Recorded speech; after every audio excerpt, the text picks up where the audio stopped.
धनंजय मुंडे यांनी वाल्मिक कराड याला कशाप्रकारे सरेंडर करायला लावलं याचे पुरावे माझ्याकडे उपलब्ध आहेत, असा सनसनाटी दावा सामाजिक कार्यकर्त्या अंजली दमानिया यांनी केला। हे प्रकरण अंगावर शेकणार हे लक्षात येताच धनंजय मुंडे यांनी वाल्मिक कराड याला शरण यायला लावलं असा आरोप दमानिया यांनी केलाय। त्यामुळे धनंजय मुंडे, बालाजी तांदळे, शिवलिंग मोराळे, सारंग आंधळे, डॉक्टर वायबसे आणि त्यांची पत्नी SP Bargal, PSI Rajesh Patil, PI Bhagwat Shelar, PI Mahajan आणि गीते LCBचे अधिकारी अशा 10 जणांना सह आरोपी करून जबाब नोंदवा अशी मागणी अंजली दमानिया यांनी केली आहे। बालाजी तांदळेंनी स्वतः त्यांना सांगितलं, ही माहिती मिळाली।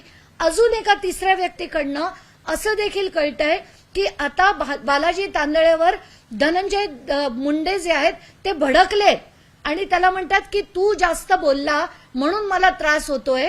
असं हे सगळं जे चाललंय हे धनंजय मुंडे सगळं त्यांना कल्पना आहे, सगळं त्यांच्या माहितीत झालेलं आहे, सगळं आवादा कंपनीमध्ये झालेलं आहे। आवादा कंपनीमध्ये सुद्धा आवादाची जी मीटिंग जी सातपुडा बंगल्यात झाली होती त्या मीटिंगला देखील हे सगळे हजर होते, तिथे 2 पोलीस अधिकारी सुद्धा हजर होते। ही सगळी माहिती जी आता येते पण चार्जशीटमध्ये त्याचा उल्लेख नाही।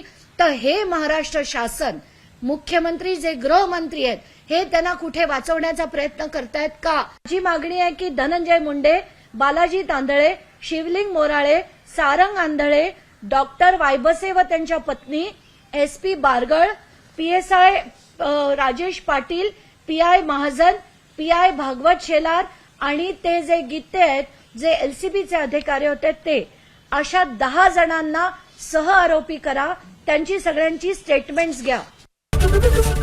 ABP माझा, उघडा डोळे बघा नीट।